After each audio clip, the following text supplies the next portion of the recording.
Bonsoir à tous, je suis Kevin Gall, ministère prophétique.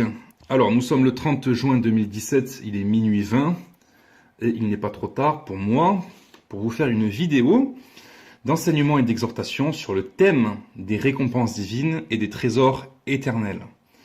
Donc ça, c'est une vidéo qui est fondamentale, qui, normalement, je pense, devrait susciter beaucoup d'enthousiasme et provoquer beaucoup de joie dans le cœur des chrétiens, désireux de sauver leur âme et d'entrer au ciel avec un maximum de récompenses divines et de trésors éternels. Si je prêche ces choses-là, c'est tout simplement parce que Dieu en a parlé par l'intermédiaire de ses prophètes, de Christ et de ses apôtres, et tout simplement parce que c'est dans la volonté de Dieu que vous sachiez ces choses, de manière à ce que vous soyez dans la joie et dans une plénitude éternelle auprès du Seigneur. Vous voyez, tout simplement parce que Dieu a beaucoup de choses à vous offrir, Dieu a beaucoup de choses à vous enseigner, et Dieu a beaucoup de choses à vous récompenser. Il y a des choses qu'il faut savoir, et quand on les connaît, quand on les sait, quand on en est conscient, eh bien la vie chrétienne est beaucoup plus facile. Et quand on sait que le ciel existe, quand on sait qu'on est appelé à la vie éternelle, quand on sait qu'on doit travailler fidèlement jusqu'à la mort, pour rentrer dans le royaume, et que si on fait bien les choses, si on travaille bien, si on reste fidèle jusqu'à la mort, Dieu nous donnera des récompenses éternelles, comme le Seigneur l'a dit, eh bien, le service pour Dieu, c'est pas quelque chose qu'on fait en soufflant, j'ai plutôt envie de dire, c'est un investissement. C'est un investissement. Et c'est comme ça qu'il faut que tu vois les choses, parce que ne crois pas que ton travail pour le Seigneur est quelque chose qui est vain. Loin de là, loin de là, loin de là. Des fois c'est fatigant, des fois c'est éprouvant, des fois c'est décourageant, surtout quand il y a certaines choses qui se passent, etc.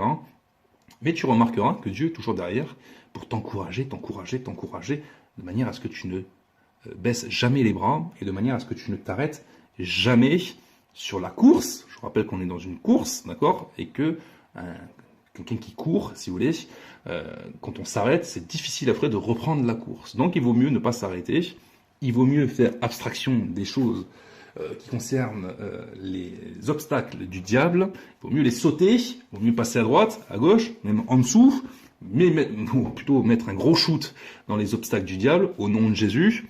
Une fois que ça dégage, ça avance, et tu t'apercevras qu'au bout de 2 ans, 3 ans, 5 ans, 10 ans de conversion, 20 ans, 30 ans, etc., les obstacles, t'es entraîné maintenant, c'est vraiment, c'est très facile de les enjamber, Donc, ne t'arrête pas, comme l'a dit l'apôtre Paul, cette influence ne vient pas de celui qui t'appelle à la vie éternelle.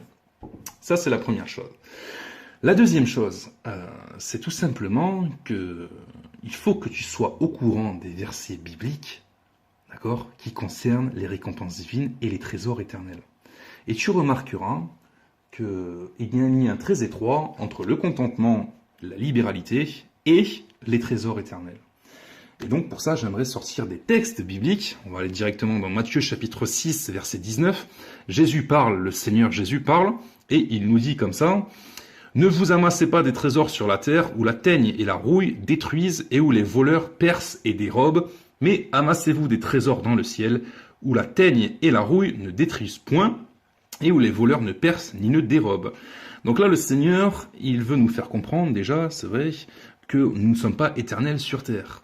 Notre âme est appelée à être jugée après notre mort physique. Rappelez-vous que le corps physique retourne à la poussière, et l'âme et l'esprit retournent à Dieu, pour un premier jugement. Soit on monte au ciel, et on attend la résurrection des morts auprès du Seigneur et des saints, dans le paradis de Dieu, soit on descend dans le séjour des morts, pour attendre la condamnation éternelle avec Satan et les démons dans la géhenne au jour du jugement dernier. Ces choses, je les ai enseignées également dans des vidéos telles que le séjour des morts et la géhenne, vous verrez, c'est très clair dans la parole de Dieu.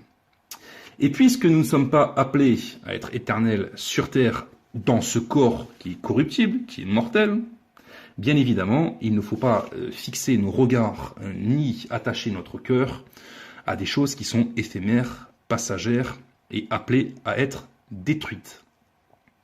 Parce que le monde ne connaît pas Dieu, Les élites ne connaissent pas Dieu, et la plupart des personnes, c'est vrai, sur cette terre, quand elles ne connaissent pas le Seigneur, elles ont des envies tournées vers des choses terrestres, passagères et éphémères. Elles ont envie d'être riches, elles ont envie d'être connues, elles ont envie de s'amasser des trésors pour elles-mêmes, elles ont envie de faire plein de choses, si vous voulez, mais qui ne vont pas dans la gloire de Dieu, dans les intérêts d'autrui, d'une manière gratuite, d'une manière sincère, véritable, charitable, mais au contraire, elles ont envie de se faire un nom sur terre, elles ont envie de marcher sur la tête de tout le monde de manière à grimper les marches, etc. Elles ont envie de dominer, elles ont envie de gouverner, de diriger, etc., de manière à être grand et puissant. Mais c'est pas dans la volonté de Dieu. Le Seigneur a rappelé que si on veut être grand devant Dieu, il faut être petit devant les hommes. Et c'est pas celui qui gouverne qui devient le chef même aux yeux de Dieu. Celui qui gouverne, c'est celui qui se fait le serviteur de tous. C'est lui le plus grand et c'est lui en vérité qui élève les âmes de manière à les sauver. C'est celui-là le plus grand aux yeux de Dieu, c'est celui qui enseigne, qui exhorte, qui édifie. C'est celui qui construit, qui bâtit les âmes. C'est celui qui sauve les âmes. C'est celui qui amène les âmes au Seigneur en les servant de différentes manières, d'un point de vue spirituel, mais ça peut être également matériel, ça peut être d'un point de vue financier. Bref, il fait du bien exactement comme Jésus qui allait de lieu en lieu, qui guérissait les malades, qui chassait les démons, qui faisait du bien, qui partageait ce qu'il avait, qui multipliait les pains et les poissons, mais il faisait des miracles également. Mais il avait des bonnes paroles, il avait des paroles qui, si vous voulez, guérissaient les malades, au niveau de leur âme, de leur cœur qui était brisé. Il avait des gestes, si vous voulez, qui faisaient qu'il était rempli d'amour et de compassion pour ceux qui étaient appelés à entrer dans le royaume des cieux, mais également envers ses ennemis, bien évidemment, qui lui faisaient obstacle et qui empêchaient tout simplement les autres d'entrer dans le royaume des cieux. Le Seigneur s'était irrité, c'est vrai, tout simplement parce que les pharisiens, eux, étaient avares, ils étaient attachés à ce monde, ils n'avaient pas les yeux fixés sur Dieu, sur les récompenses éternelles, sur la vie éternelle, donc ils ne pouvaient recevoir les paroles du Seigneur. Mais quand on est chrétien, on reçoit les paroles du Seigneur, on marche dans le contentement, dans la libéralité, et en travaillant dans la libéralité, on travaille à s'amasser des trésors dans le ciel, on est dans l'investissement céleste. Luc 12, 33, « Vendez ce que vous possédez et donnez-le en aumône. Faites-vous des bourses qui ne s'usent point, un trésor inépuisable dans les cieux où le voleur n'approche point et où la teigne ne détruit point. » Donc ça revient à ce qu'on vient de lire dans Matthieu. Marc, chapitre 10, verset 21, Jésus l'ayant regardé l'aima et lui dit, « Il te manque une chose, va, vends tout ce que tu as, donne-le aux pauvres et tu auras un trésor dans le ciel. » Là, il était question de l'homme riche qui avait beaucoup de biens, etc. Et Jésus a regardé dans son cœur, il le connaissait, puisque le Seigneur connaît les pensées des hommes, connaît le cœur des hommes, connaît le passé des hommes, etc. Et Jésus lui avait dit que tout simplement, il lui manquait quelque chose pour être parfait. Il fallait qu'il vende ses richesses, qu'il les distribue aux pauvres et qu'ensuite qu'il suive le Seigneur en tant que disciple. Vous voyez, en tant qu'apôtre. Parce qu'après, Jésus les a appelés apôtres, les a envoyés comme apôtres. Et puis bon, cet homme riche apparemment était très attaché encore à ses richesses et il n'avait pas l'intention véritablement d'abandonner ses trésors pour les pauvres, en tout cas quand Jésus lui a parlé à ce moment-là. C'est là que Jésus lui avait dit que c'est très très difficile de rentrer dans le royaume des cieux quand on était un riche, que c'était plus facile pour un chameau d'entrer dans le trou d'une aiguille. Vous voyez ? Donc, vous avez aussi d'autres versets. Proverbe 8, verset 17. « J'aime ceux qui m'aiment et ceux qui me cherchent me trouvent. Avec moi sont la richesse et la gloire, les biens durables et la justice. Mon fruit est meilleur que l'or pur. Et mon produit est préférable à l'argent. Je marche dans le chemin de la justice, au milieu des sentiers de la droiture, pour donner des biens à ceux qui m'aiment et pour remplir leurs trésors. » Donc ici, le Seigneur nous fait comprendre que la véritable richesse, ce n'est pas l'or et l'argent, mais plutôt la sagesse et l'intelligence, le fait de marcher dans la justice, dans les commandements de Dieu. C'est ça qui véritablement fait qu'une âme devient riche aux yeux de Dieu. C'est ça véritablement qui sauve. Parce que vous pouvez avoir tous les biens, les trésors, l'argent et l'or de la terre, mais si votre âme est perdue, à quoi cela va servir, ça va vous servir, hein? Rappelez-vous, comme le Seigneur l'a dit, si vous possédez tous les biens du monde, ou si celui qui cherche à être le roi du monde, etc., mais s'il perd son âme, à quoi ces choses-là vont servir? À rien du tout. Donc bien évidemment, la sagesse, l'intelligence, la connaissance de Dieu, le fait de marcher avec Dieu, le fait d'être en communion avec Dieu, c'est ça votre véritable trésor. Mais ça ne veut pas dire non plus que quand on marche avec Dieu, on n'est pas appelé à prospérer financièrement ou à être béni dans le travail. Au contraire, d'accord ? Quand on marche avec Dieu, comme c'est expliqué dans toute la Bible, Dieu bénit le fruit de nos mains également. Si vous êtes cultivateur, bon, les choses vont se régler au niveau de la terre, ça va être béni.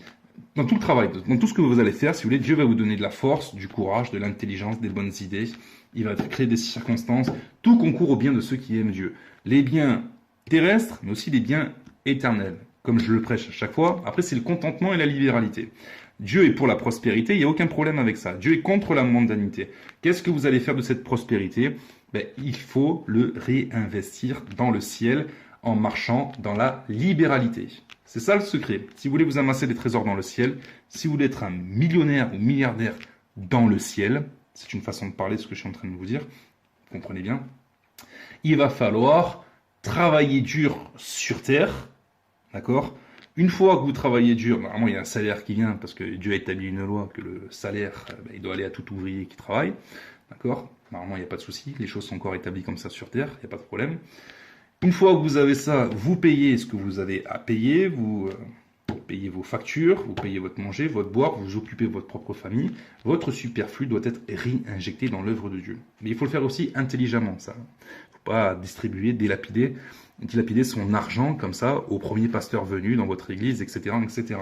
Il faut que les choses soient coordonnées intelligemment également. Il faut investir là où ça porte du fruit réellement pour Dieu.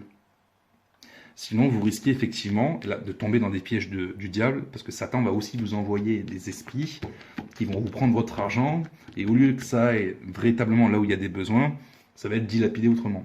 Soit dans la poche des faux apôtres, c'est vrai, des profiteurs, soit dans des œuvres, si vous voulez, qui ne sont pas durables, qui ne seront pas bénies pour X raisons, vous voyez, et vous allez perdre cet argent. Et ça ne va pas aller dans les mains ou dans la bouche, au final, de ceux qui en ont besoin. Comprenez? Donc c'est très important. Mais quand tout va bien, vous amassez des trésors dans le ciel et c'est la volonté de Dieu. Donc il y a un lien très étroit entre le fait de marcher dans la libéralité, le contentement, et le fait d'amasser des trésors dans le ciel. Jésus en a parlé, je viens de vous donner les versets.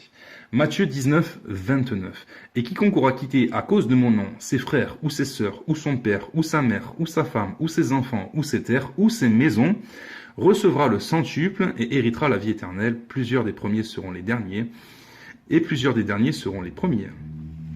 Donc là, Jésus est en train de nous faire comprendre quelque chose. Il ne nous demande pas comme ça d'haïr, d'avoir de la haine, de la colère, de l'amertume, d'avoir des querelles envers des membres de notre propre famille. C'est pas ce qu'il est en train de nous dire quand il a dit que c'était impossible de le suivre si on ne hait pas son père, sa mère, etc. Il n'est pas en train de dire qu'il faut haïr son père. Il est en train de nous faire comprendre que la priorité en tant que chrétien, c'est de servir Dieu. Parce que c'est lui le roi, c'est lui notre maître et c'est lui notre père. Vous voyez? Dans la chair, bien évidemment, vous avez une famille, vous avez des frères, vous avez des sœurs, vous avez des parents peut-être encore. Vous voyez? Bien évidemment qu'il faut les aimer. Bien évidemment qu'il faut s'en occuper. Bien évidemment qu'il faut faire accomplir la justice de Dieu à leur égard. Par l'amour, par la bonté, la douceur, la charité, etc. S'occuper d'eux. Ce que le Seigneur est en train de dire dans le contexte, c'est simplement que pour le suivre et le servir véritablement, d'accord, ça ne va pas se faire aussi simplement. Satan va passer par des membres de ta famille. Satan va élever des membres de ta famille contre toi. Rappelle-toi que Jésus n'est pas venu apporter la paix mais l'épée. Et il a expliqué, il a prophétisé qu'il allait y avoir des guéguerres au sein même des foyers et des familles à cause des conversions, des personnes qui viennent au Seigneur Jésus, qui reçoivent son esprit et qui désirent le servir. À ce moment-là, Jésus a expliqué qu'il ne faudra pas se soumettre à la volonté du diable par leur bouche, quand ils te diront « arrête avec ton Jésus, ne va pas à l'église, ne fais pas ceci, ne fais pas cela », alors que ce que tu faisais, ou que ce que tu es appelé à faire est pour la gloire de Dieu, Satan va tout faire pour te faire taire et t'asseoir. C'est à ce moment-là que Jésus entrera et te parlera dans ton esprit pour te dire, te rappeler cette phrase, que si tu ne hais pas tes parents, donc tes frères, etc., tous ceux qui s'opposent, si vous voulez, qui sont proches de toi et qui s'opposent à ce que tu dois faire pour Dieu, si tu ne les hais pas, si tu ne te sépares pas d'eux, si tu ne désobéis pas, malheureusement, tu ne pourras pas être le disciple de Jésus, tu ne pourras pas accomplir la volonté de Dieu dans ta vie. Tu ne pourras pas le servir, ce qui est logique. Vous voyez ?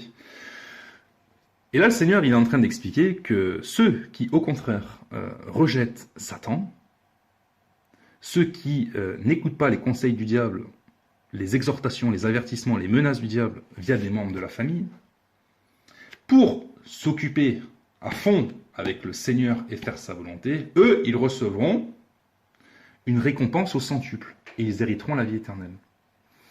C'est ça que le Seigneur veut faire comprendre. Donc, les trésors, si vous voulez, il y a la libéralité, les générosités, les dons que vous faites dans les œuvres caritatives, les orphelins, les pauvres, les veuves, toutes sortes d'œuvres que vous faites, si vous voulez, dans le bien d'autrui, et surtout dans le peuple de Dieu, mais pas forcément. Vous pouvez vous occuper du peuple de Dieu, votre famille d'abord, le peuple de Dieu ensuite, et puis pas forcément des membres du peuple de Dieu. Il y a toutes sortes de pauvres et d'orphelins, si vous voulez, qui ont besoin de chrétiens, qui ont besoin d'âmes charitables, qui ont besoin d'âmes généreuses, parce que si c'est pas l'Église qui va le faire, qui c'est qui va le faire? Donc il y a d'autres, bien évidemment, il y a d'autres personnes autres que chrétiennes qui s'occupent aussi de faire des œuvres caritatives, mais quand on est chrétien et rempli du Saint-Esprit, on a véritablement cette conscience et cette connaissance, d'accord, que Dieu n'est pas injuste pour oublier ceux qui travaillent pour son nom, pour son royaume, pour sa gloire. Apocalypse, chapitre 11, verset 18, confirme ce que je viens de vous dire. Les nations se sont irritées, ta colère est venue, et le temps est venu de juger les morts, de récompenser tes serviteurs, les prophètes, les saints et ceux qui craignent ton nom, les petits et les grands, et de détruire ceux qui détruisent la terre. Voilà. Donc, c'est très modeste. Je pourrais aller beaucoup plus loin dans cet enseignement pour l'approfondir, etc. Il y a beaucoup de versets bibliques concernant les récompenses. Mon but ici n'est pas vous donner, de faire, de la théologie. C'est pas de vous donner des versets bibliques sur les récompenses. Vous parlez en hébreu, en grec, en araméen sur le mot récompense pendant 3 heures pour que vous compreniez des choses sur le mot récompense. Ça n'a pas de sens. Non, là, c'est ce que je veux faire par le Saint-Esprit, c'est vraiment mettre une flamme dans votre cœur par le sceau de Dieu, de manière à ce que vous puissiez vous réveiller.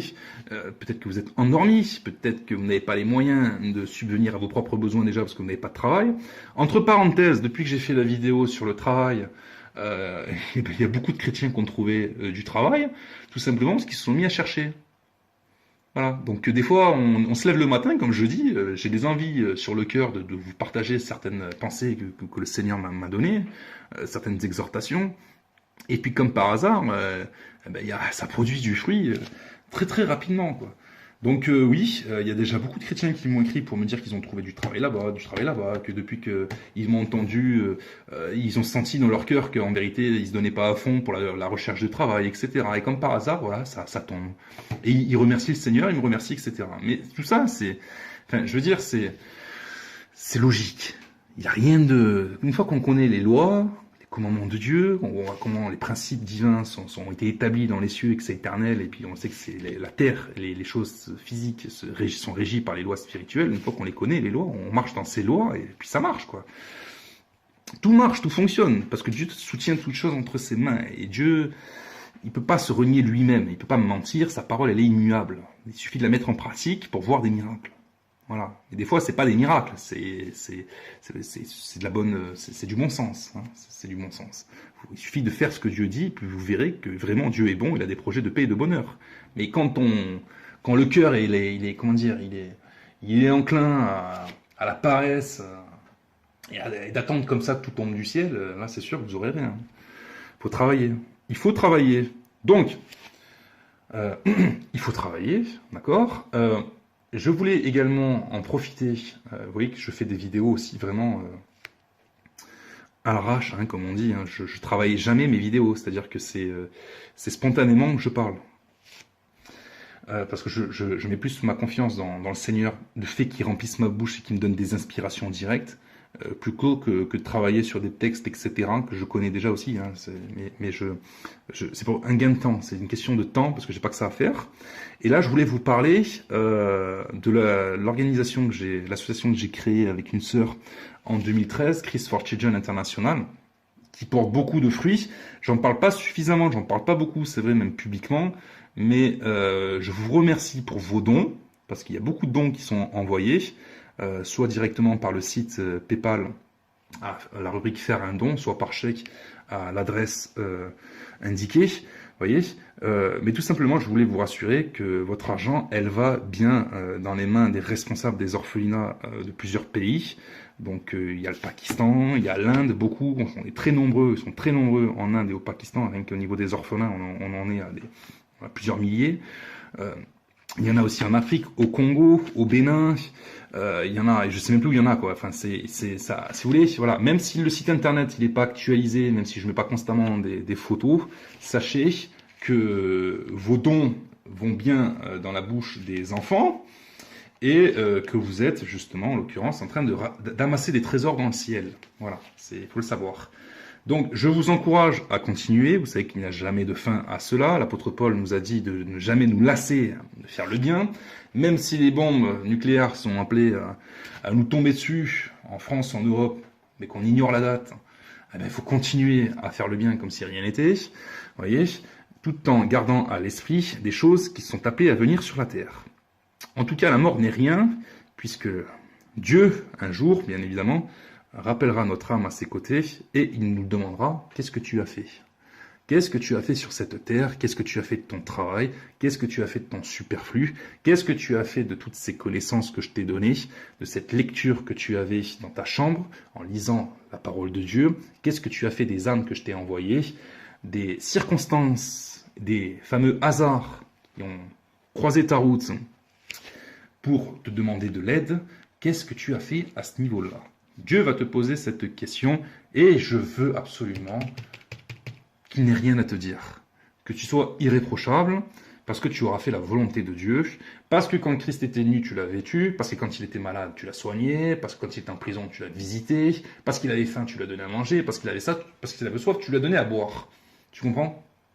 Je veux que tu rentres dans le ciel avec un maximum de récompenses. Il faut que tu travailles intelligemment déjà. Il faut que tu sois stable dans ton travail, il faut qu'il y ait une sécurité dans le travail. Si tu n'as pas de travail, cherche du travail. Si tu n'as pas de diplôme, passe le diplôme. Si tu dois passer un bac à 40 ans, passe un bac à 40 ans.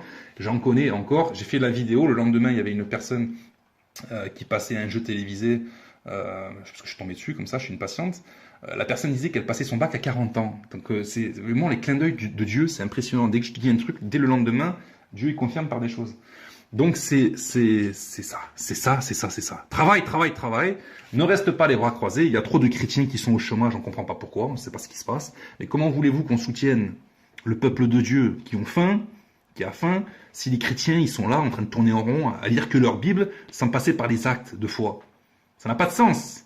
Tu n'es pas appelé à être un étudiant biblique, tu es appelé à être quelqu'un qui pratique la Bible. Et pratiquer la Bible, c'est pas simplement que prier pour les malades, etc.